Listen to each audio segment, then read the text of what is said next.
और अब पेश है एक ऐसी कहानी जो न सिर्फ हौसलों से भरी हुई है बल्कि खुद में जिंदा दिली की मिसाल भी है। ये दास्तां सूरत की उन महिला ऑटो ड्राइवर्स की है जिन्होंने हालात को कभी खुद पर हावी होने ही नहीं दिया। तमाम बाधाओं को पार करके कामयाबी हासिल की है और खुद के लिए समाज में एक अलग ही मुकाम हासिल किया है। इस रिपोर्ट को देखिए आप।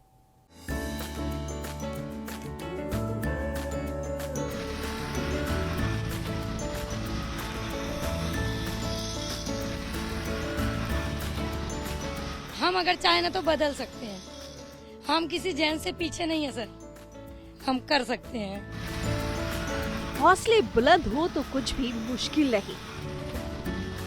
जब से मैंने ऑटो लिया है वो उनकी आंखों से देखते कि नहीं यार ये मेहनत करती है, खुद बच्चों का पेट पालती है, तो उनको मुझे देख के उनको गर्व महसूस होता है। हम सब एक है। कोई किसी से कम नहीं।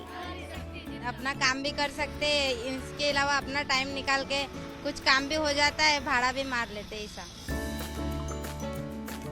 सभी की अपनी अपनी कहानियां और इन कहानियों में एक बात समान, मजबूत भविष्य के लिए लड़ने का जज्बा और जुनून। गुजरात में चुनाव है तो राजनीति गहमा गहमी भी अपने पूरे चरम पर है। इन सब के बीच सूरत की इन महिला ऑटो ड्राइवर्स की कहानियां भी काफी दिलचस्प हैं। जिंदगी में बार बार आ रही कठिनाइयों के बीच इन टेढ़े मेढ़े रास्तों से मंजिल तक पहुंचने का हुनर है। किसी की बहन बेटी ट्रेन से उतर रही रात के 2 बजे, 1 बजे, 12 बजे, तो मैं जाती हूँ, लेके आती हूँ और घर तक पहुँचा देती। जब से पिंक ऑटो लिया तब से मैं किसी को बोलूँ ना 10,000 दे तो कोई मुझे आराम से देता, पता है ये कमा के दे देगी।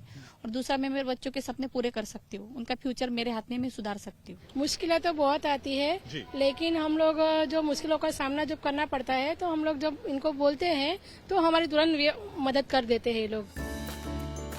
अब इस महिला ऑटो ड्राइवर से जरा मिलिए। इनका नाम है बबीता रामपाल गुप्ता। साल 2017 से सूरत की इन सड़कों पर गुलाबी ऑटो चला रही है। कार्यस्थल पर शोषण और उत्पीड़न का बार बार सामना करने के बाद उन्होंने नौकरी छोड़ दी।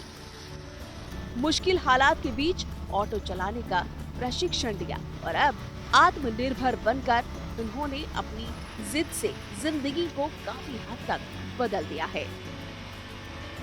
सेठ लोग 45 से 50 दिनों के बाद ही पकड़ देते थे, और अगर मुझे कुछ आन पड़ी जरूरत पड़ गई ना, बच्चों की फी, रूम का भाड़ा, तो फिर वो 15 तारीख से और 25 तारीख कर देते थे। मतलब इधर मेरी जबान कटती थी और लोगों की गालियां सुनती थी मैं। लेकिन अभी ऐसा नहीं है सर, अभी तो मैं खुद बोलती हूँ कि जो भी चाहिए ना मुझसे लेके जाओ। मैं 2-2 लड़कियों को पढ़ा लिखा के आज अपनी अपनी नौकरी पे लगा दी हूँ। सविता के लिए भी ऑटो का स्टीयरिंग थामना आसान नहीं था।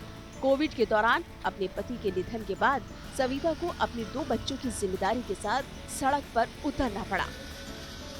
हिम्मत के बल पर सविता भी दिन प्रतिदिन मुश्किल होती जिंदगी को काफी हद तक आसान बनाने में कामयाब रही।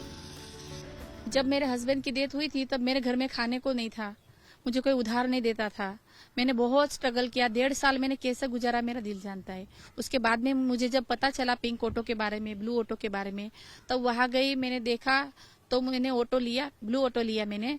तो जब से ऑटो चल रहा है तो मेरे हालात सुधर रहे हैं और मैं अपने आप पे फुल कॉन्फिडेंस हूँ कि मैं मेरे बच्चों का फ्यूचर सिक्योर कर सकती हूँ और मैं आगे कुछ कर सकती हूँ। मुझे अपने आप में एक पॉजिटिविटी आ गई है कि हाँ मैं कुछ कर सकती हूँ।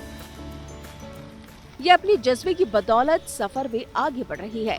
इनका ये संघर्ष ही इन्हें कईयों की प्रेरणा बना रहा है।